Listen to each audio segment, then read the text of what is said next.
What's up? What's up, runners? So welcome back again to my daily vlog. So for today's vlog, no, we go back again dun sa uh, 361 degrees flame 4. I-review ko ulit siya.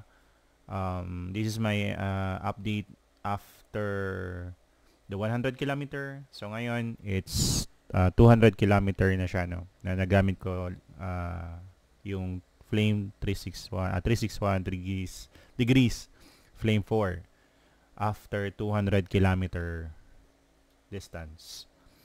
So far, so kung makita nyo naman, yan. For the 200 kilometer, natakbo ko na siya sa lahat ng panahon na yung mainit, tapos yung sobrang lakas ng ulan. Pagdating sa lakas ng ulan, nung ma-experience ko na tong gamitin, hindi naman ako nagka-problema or bumigat yung paa ko, no? Napapasok ka ng tubig pero hindi ganun kagrabe yung tubig na pumapasok dun sa sapatos. Tinakbo ko siya around parang gabi ata yun, 7 p.m. 6 p.m. Tapos sobrang talagang lakas ng ulan yun.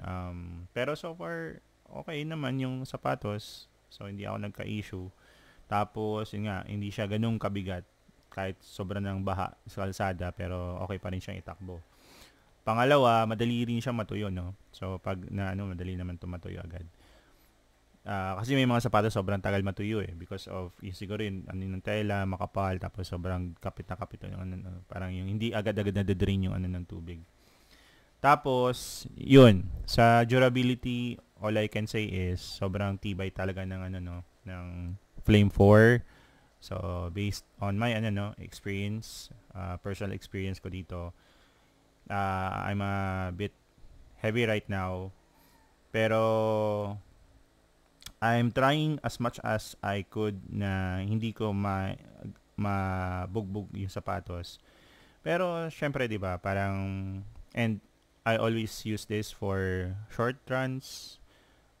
Palagi siyang 5K. Kung mag long distance man ako, palagi 10K. Yun na yung pinaka long distance ko, or 11K.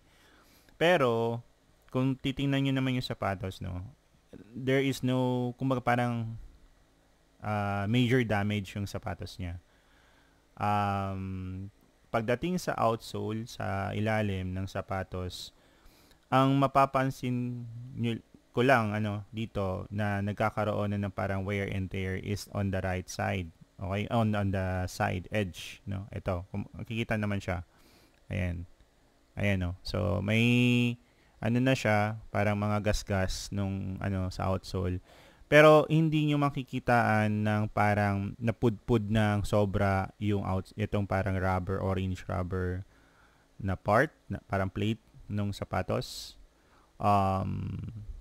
'Di ba? Parang isipin natin sobrang nipis pero hindi agad siya na pudpod, no? Yung foam ganun din, no? Akala ko nga para madali na siyang matanggal pero hindi. So, ganun katibay yung ng outsole ng sapatos na to. Kaya mapansin nyo lang, ito lang, yan lang, yung part na to. Ayan, no?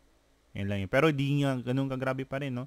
Even yung edge, walang masyadong tama. Kahit yung kabila kong sapatos, yung isang sapatos, ganun din, the same.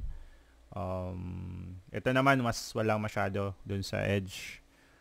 Ito, sa ilalim naman siya. So, yung isa nandito sa taas, yung ito nandito naman sa baba. Ayan. Ayan. Ay, makita nyo. Kikita nyo yung foam. Pero, hindi ganun kagrabe yung tama niya. No? Now, yung naman sa plate niya, itong nasa ilalim, yan yung palaging natatamaan ng bato. So, yan yung pinaka-iingatan nyo lang. Pero, matibay rin yan. So, na siya, ilang beses na siya natamaan, napasukan ng mga bato. So, okay lang. So, may mga parang tama, pero it's not entirely parang nabasag sobra, no? Dumi lang 'yan, pero may mga parang hindi siya cracks, but parang alam niyo 'yun, gas-gas na pero matibay pa rin. So, ganun, no? Hindi ako nagka-issue. Ito so far pinaka naging paborito kong sapatos. recently, and hindi ako nagka-issue dito sa sapatos na to. Ang pace ko niyan, kung magtatanong kayo, it's naglalaro lang sa 7, 7:30, minsan pa nga 8, no? Pero pinaka normal ko na is 7 to 7:30 ang pace. If I want to give it a push para parang add more power, so naibibigay ng Flame 3614. 361 Flame 4. Naibibigay naman niya. So ma-pace ako niyan mga 640, 630. So kaya ko siyang maintain or even 6. Pero after niyan, pagod na ako. Yun. Tapos yeah, so very siya, talagang sobrang maasahan mo siya pagdating sa yung quality ng sapatos na yan, no. Gusto ko sana siyang i-compare sa mga branded, lalo na yung mga kilalang sapatos. Kasi na-try ko na rin yung mga sapatos na yun, and merong iba matitibay, but some really not good when it comes to the quality, durability niya. Pag minsan nga hindi siya alam mo yun, parang hindi pa lumalampas ng 100 kilometers, may grabe na agad may mga medium damage na yung sapatos niya, especially sa outsole. So yeah, kayo kumaga parang sa akin, syempre when it comes to parang buying it's really worth it, no. Tatagal siya. Pwede rin siya sa mga beginner if you want, lalo na kung ganun ang pace. Basta wag lang kayo magpi-pace parang pacing na sobrang bagal, because parang sa akin parang mabigat lang siya pag ganun. So dapat niyo lang talagang magdagdag kayo ng energy, kung parang power to run, kasi itutulungan naman kayo niyan. Pero yun nga lang, wag lang sobrang bagal talaga. Then also sa stability naman niya, yun, ko rin yun, parang isa sa mga weak nung sapatos. Sometimes lalo na pagbasa or yung mga uneven surface ng kalsada, no.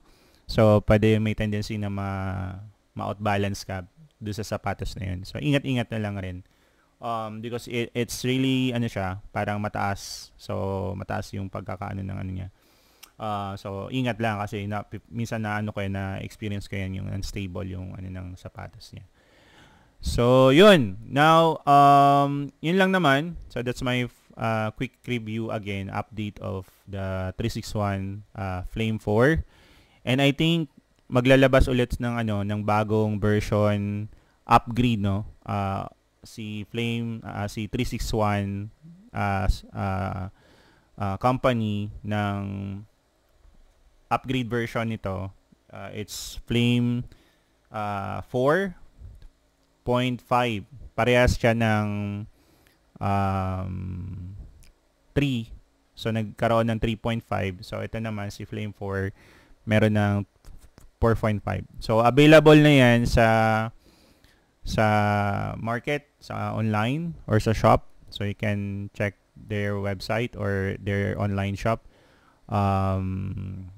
The price is bit higher kasi bago lang talaga, bagong labas lang siya. Merong iba, may nakakuha na, may mga vloggers na rin na nag-review ng sapatos na yun. So you can check them out para makita nyo rin anong difference nung new version o yung upgrade version ng Flame 4 na, which is the 4.5, no. Pero sa akin, di ba, kung gusto niyo matry, then upgrade. Pero kung based sa nakita ko, napanood ko naman, parang hindi sila masyado nagkakalayo, no. They have both parang yung a good review, similar review pa rin. So syempre, di ba, pag ganun, yung original version, so mas magiging less. So mas makakamura kayo. Okay? So that's it for my vlog, no. See you again on my next running review vlog. So thank you everyone.